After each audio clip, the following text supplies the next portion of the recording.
Isang pinagpalang araw sa inyong lahat. Tayo po'y magninilay sa salita ng Diyos, ang pinagmumulan ng awa at tawa ng ating buhay, ang salitawa. Today we are celebrating the solemnity of the Epiphany of the Lord. Mga kapatid, huwag po nating kakalimutang magdasal at magsimba. Merry Christmas po sa inyong lahat. Nasa Christmas season pa rin tayo.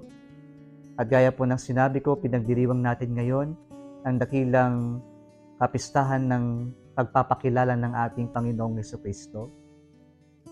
Ang salita pong Epiphany ay galing po sa Greek word na epiphania, na pinagdugtong po, pinagsamang dalawang salita. Epi, na ibig sabihin po upon, at phania or phanio, na ibig sabihin ay to manifest, to show forth, or to shine. Kaya pag pinagsama natin yung dalawa, ang ibig sabihin ng Epiphany ay to shine upon, to manifest upon, to show upon. Ito po ay dakilang pagkapistahan ng pagpapakilala ng Diyos sa atin. At paano po ipinakilala ng Diyos ang kanyang sarili sa atin? Kung tayo po'y nakikinig sa ating ebanghelyo ngayon, parang pakiramdam natin tayo ang naghahanap sa Diyos, na makilala natin siya, na makita natin siya. Pero ang katotohanan po, ang Diyos ang busy na nagpapakita at nagpapakilala ng kanyang sarili sa ating lahat. At sa paano po ipinakilala ng Diyos ang kanyang sarili?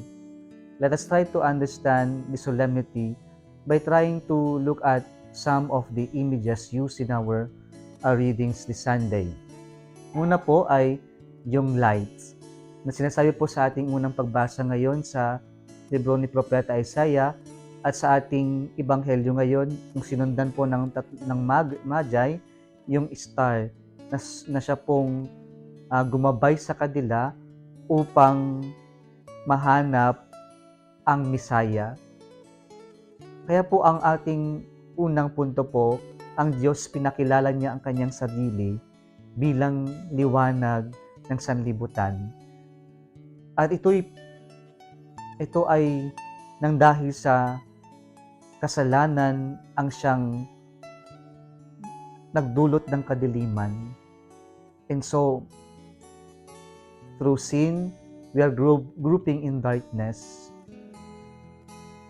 And Jesus came into our world to bring light into our dark world, into our dark life. Kaya ang Diyos ang liwanag. Kung tayo'y nangangapa sa kadiliman o sa tila walang kahulugan o direksyon ng buhay natin, pinapaalala ngayon, naparito ang Diyos upang sa ganun yung paglalakbay natin ay magkaroon ng direksyon, magkaroon ng kahulugan, because our life journey can only have meaning if there is the Lord. And so we are no longer grouping in the dark, but we are journeying together through our Lord Jesus, with our Lord Jesus Christ, because He is the light, He is the star that guides us to our finish line.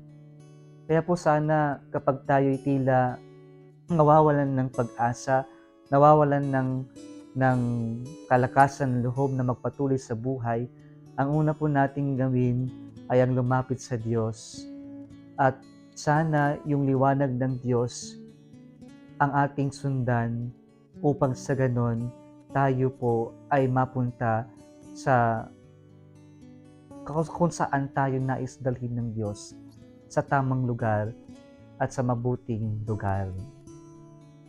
Pangalawa po na ating kukunin ay yung salitang o yung lugar kung saan pinanganak ang Panginoon, Bethlehem. At ang Bethlehem ay galing sa dalawang Hebrew word na Bethlehem. Beth, ibig sabihin house. Lehem ay bread.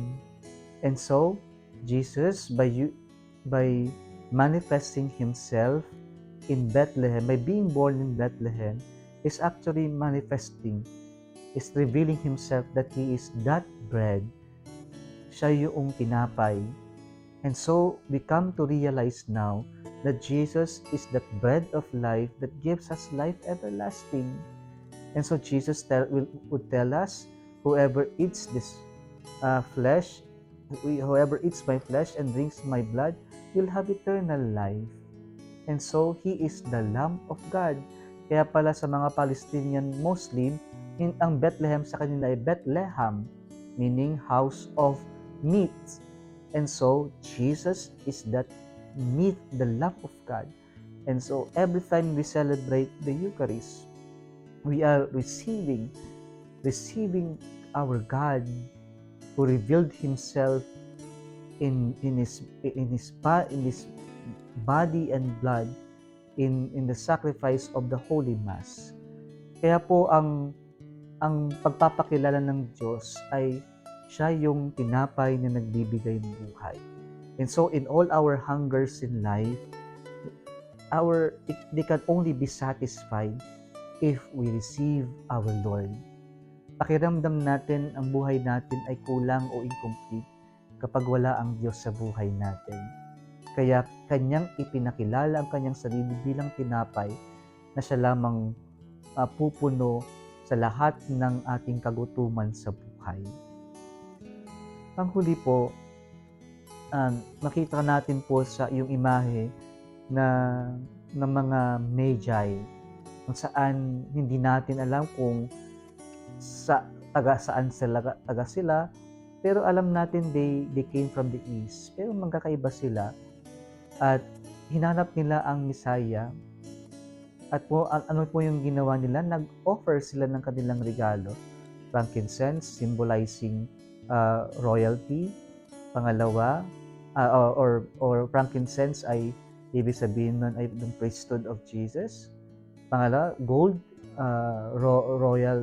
royalty, at yung myrrh na ibig sabihin burial or death. Pero yung pong presence nila ng magkakaibang lahi at noong mga animals na nakapaligid sa birth scene ng Panginoon ay pagpapahayag that Jesus, who is born in Bethlehem, is the Lord, the God of all creation, na He united everyone in His name and in His presence. Kaya po, ang Diyos natin is universal. And so we can say na our God is Catholic, na ang salitang Catholic ay mula sa Greek word na Katholikos, na ibig sabihin universal.